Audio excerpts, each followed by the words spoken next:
Okay, so hello, white people. There's no reason for me to begin this by saying hello, white people. Anybody can listen to this, and hopefully, non white people and white people listen to it, but I just like saying, hey, white people. Okay, now, um, someone recently asked me how I pick topics for these videos that I do and that become podcasts and whatnot, and it's because I happen to be listening to something like a sermon or a teaching somebody's doing or reading a book, and I want to comment on it. And that's usually how these videos are prompted. So it could be at any particular time. Um, Today, I was listening to a video where a guy was teaching a rather large church the first few verses of Hebrews. And I like the book of Hebrews.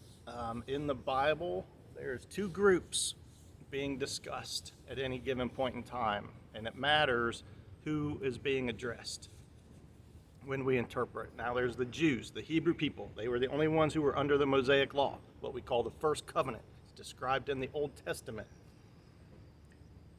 The Ten Commandments are part of that. So if we have the Ten Commandments hanging on our walls or courtrooms and public places where there's Gentiles and stuff like that, then it's weird. It's not what the Bible intended. If you're Jewish and you still want to follow the law of Moses and you want to put up the Ten Commandments in your house, cool, go for it. Nothing wrong with that.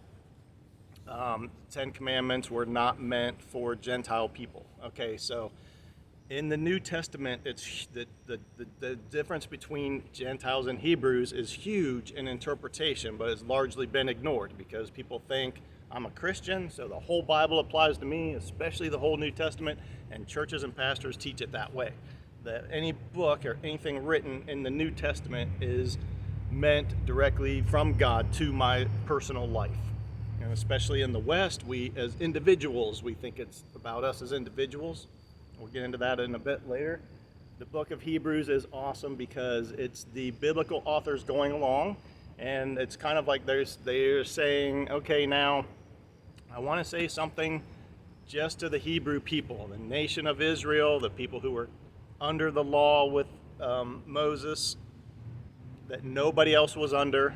Everybody else who's not a Hebrew people person is a Gentile. All right, so it's a very, very small group of people, but it was very important in the Bible, and it's important that we understand who the Hebrews were and who the Gentiles were and what it meant to the authors of these books. So Hebrews comes along. It's a book. In the title of it, it's the letter to the Hebrews.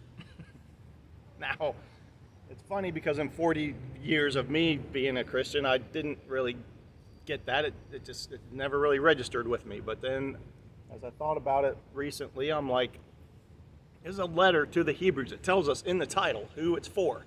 Am I a Hebrew? No, I'm a Gentile. So it's kind of like the author is saying, all right, I want to talk to the Hebrew people here for a minute so the Gentiles can go out in the lobby, get some coffee and donuts, talk amongst yourselves.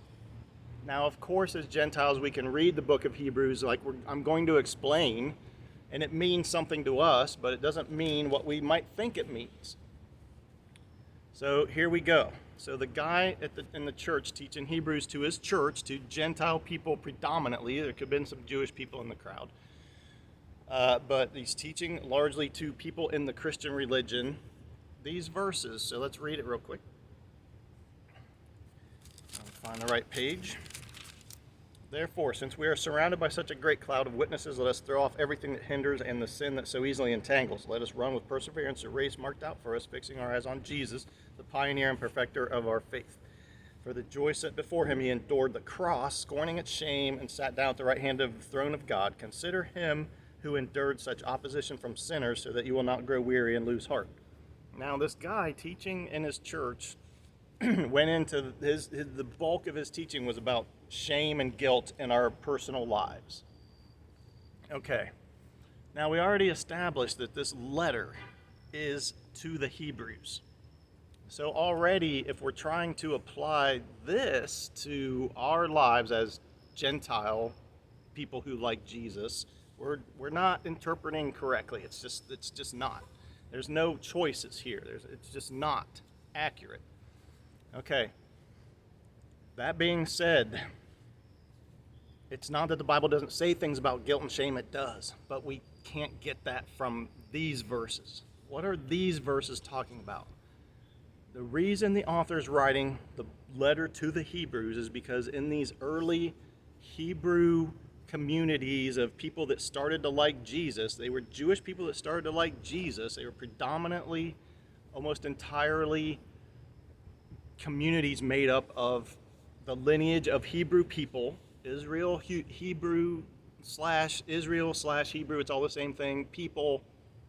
They were in these communities, and this is what they're talking about. These people were in this community where the other Hebrew people that didn't like the Jesus thing, that still thought that the community of all Hebrew people needed to follow the law, were persecuting the ones that liked the Jesus deal.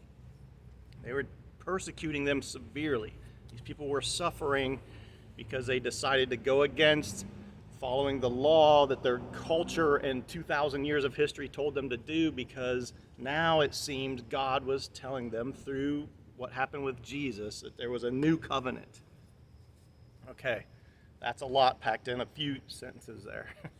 But you can learn more about that from other videos that I've had if you want to, because that's pretty much what I've been talking about.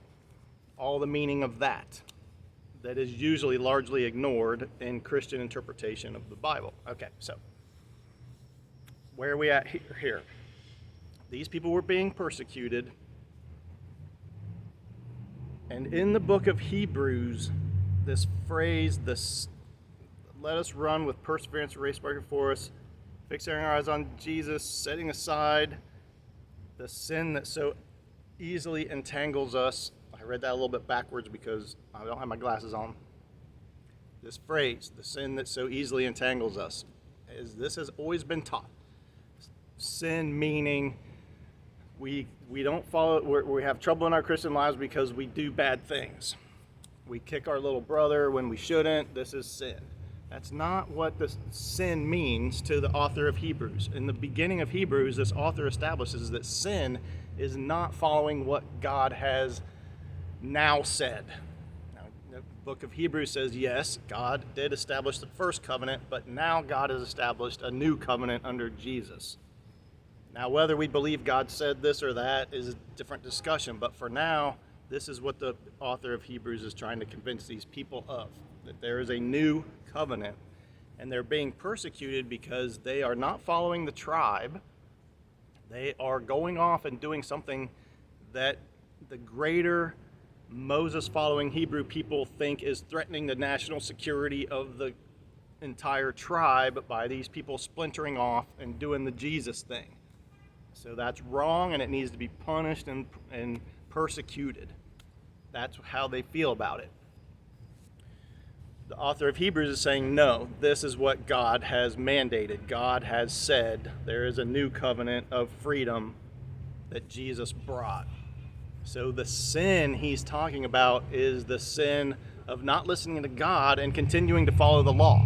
That is what this sin is that needs to be thrown off, that is entangling these people from being free in Christ, because they are being persecuted to continue to follow the law. Now, the author of Hebrews is telling them this is what you want to do, is to stay in your freedom and not go back under the law. It doesn't have anything to do with Gentiles. So this is why Gentiles are peeking in and reading this and understanding the history of it all, but it doesn't apply to their lives or my life as a Gentile who likes Jesus. When they talk about Jesus scorning the shame of the cross, the author of Hebrews is telling these people, look, Jesus was embarrassed publicly. You're being embarrassed publicly by this persecution, but it didn't bother Jesus, so don't let it bother you. That is what this means. Does that have anything to do with me who lives in the United States in the 21st century, and I'm going about my life at work at my computer company, and then this guy in church is telling me that this verse has something to do with my own guilt and shame? No, this is for these people in their situation. It doesn't mean that we don't read it or that it doesn't mean anything to us or that we burn it out of the Bible. It just means that we need to interpret it accurately. And what it means is that these people who underwent this persecution, the fact that they withstood it and didn't bow to the pressure and go back to following the law means that we have freedom in Jesus today because the tradition held because of these books. So if any of us as Gentiles feels like going under the law, we can say, no, that's not right. We have freedom in Christ. That's what God has laid down for us. Okay, that's what I wanted to say. It went super long, so I really need to stop.